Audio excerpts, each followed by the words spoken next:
नेपालको पर्यटन तथा होटल उद्योगमा विश्वस्तरीय ब्रान्डहरूको आकर्षण बढ्दै गएको छ। यही क्रममा विश्वकै अग्रणी होटल व्यवस्थापन कम्पनी म्यारियट इन्टरनेसनलले काठमाडौँमा एकै दिन 3वटा नयाँ होटल व्यवस्थापन सम्झौतामा हस्ताक्षर गर्दै नेपालमा आफ्नो लगानी र उपस्थिति थप विस्तार गरेको छ। के यसले नेपालको आतिथ्य क्षेत्रलाई नयाँ उचाइमा पुर्याउने कार्यमा सहयोग गर्ला त? म्यारियट ब्रान्डले कसरी नेपालमा आफ्नो लगानीलाई विस्तार गर्दैछ? आज म तपाईहरुलाई यस विषयमा बताउने छु। अस्ट्रेलियामा बसोबास गर्दै आएका नेपाली व्यवसायी शेष घले र जमुना गुरुङ घलेको लगानीमा निर्माण भइरहेको एक लग्जरी होटल शेराटन ब्रान्ड अन्तर्गत सञ्चालन गर्ने योजना भए पनि अब द लग्जरी कलेक्सन ब्रान्डमा सञ्चालन हुने भएको छ।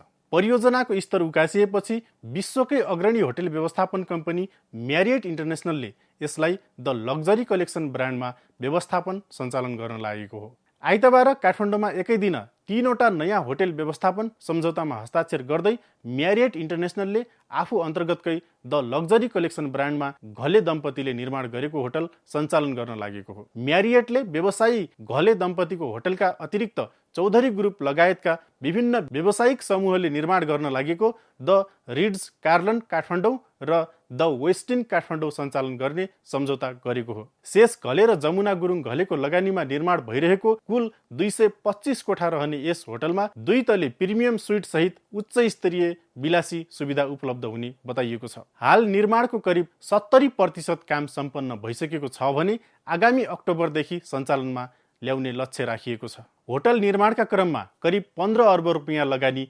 भइसकेको जानकारी दिएको छ। आइतबार आयोजित पत्रकार सम्मेलनमा जानकारी गराइए अनुसार चौधरी समूहले निर्माण गरिरहेकै रिड्ज कार्लटन काठमाडौँमा 150 कोठा र 30 स्विट्स लग्जरी रहनेछन्।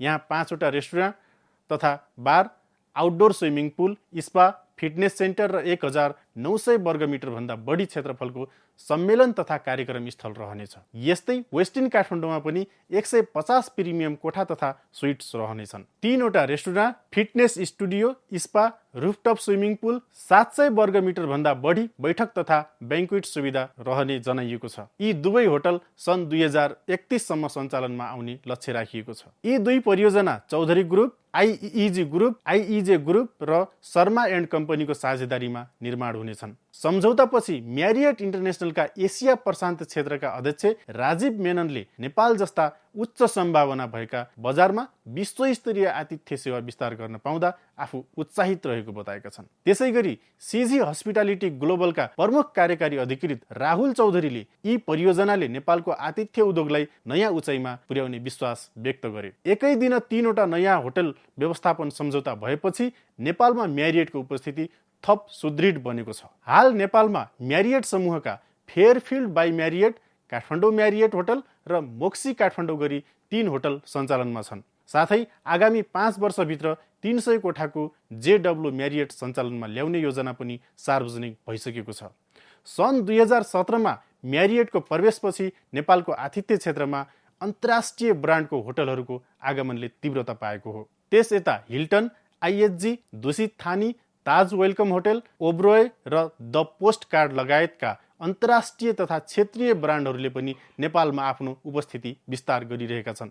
विश्वस्तरीय होटल ब्रान्डहरूको बढ्दो उपस्थितिसँगै आगामी दिनमा नेपालको पर्यटन र आतिथ्य उद्योगमा विदेशी लगानी विस्तार हुने अपेक्षा थप बढ्दै गएको छ।